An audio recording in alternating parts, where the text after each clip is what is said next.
Good afternoon, everyone. I'm Sangeeta Dwivedi, Assistant Professor of Modern.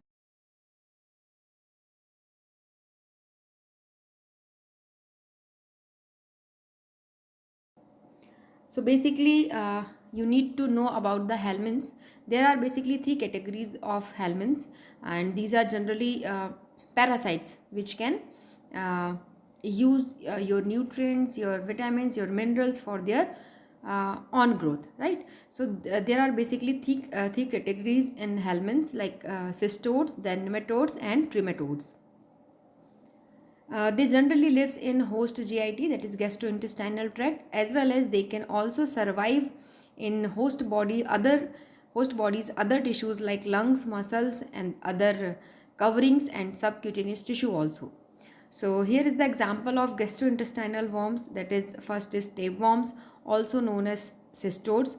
In the cystodes, there are few examples are mentioned here, that is Taenia saginata, which is found in beef, Taenia solium, which is generally found in pork, and Diphyllobrothium latum, that is generally found in fish.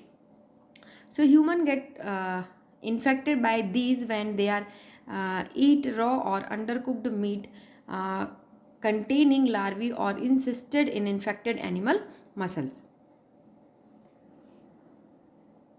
So here in the picture, the tapeworm is mentioned, and the name indicates that the structure of these tapeworms are like a flat tape, like a tape. Okay, and a condition is mentioned below, that is known as cysticercosis. That means the larvae gets encysted in muscle, or more seriously in brain or eye. In this picture, you are able to see that some larvae get inserted in get space in uh, eyes. Okay, so that particular condition is known as cysticercosis. Here a few examples of these tapeworms are mentioned, like hookworms, webworms, trichuris, trituria, etc.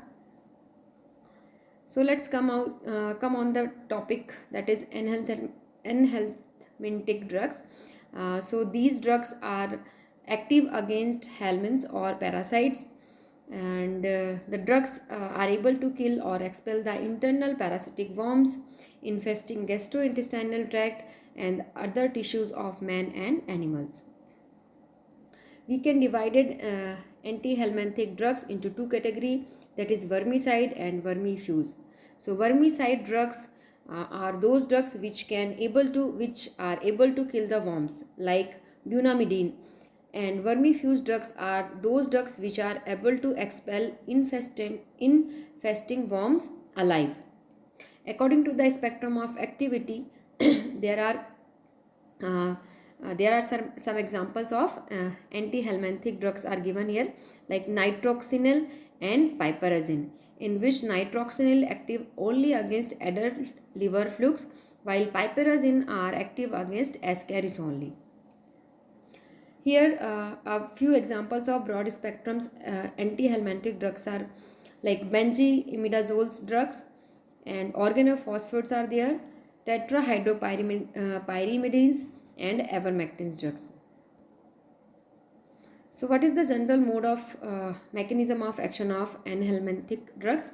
Uh, Variety of antihelminthic drugs are act by different modes, like some are acting by inactivating the activity of fumarate reductase enzyme, and while some others produce their pharmacological action by inhibiting the mitochondrial phosphorylation process, and some are able to block the glycolysis process in parasites.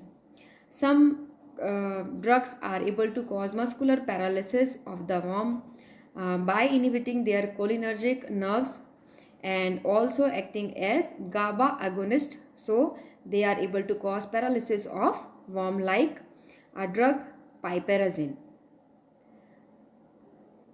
So this is all about the today's lectures. Thank you so much.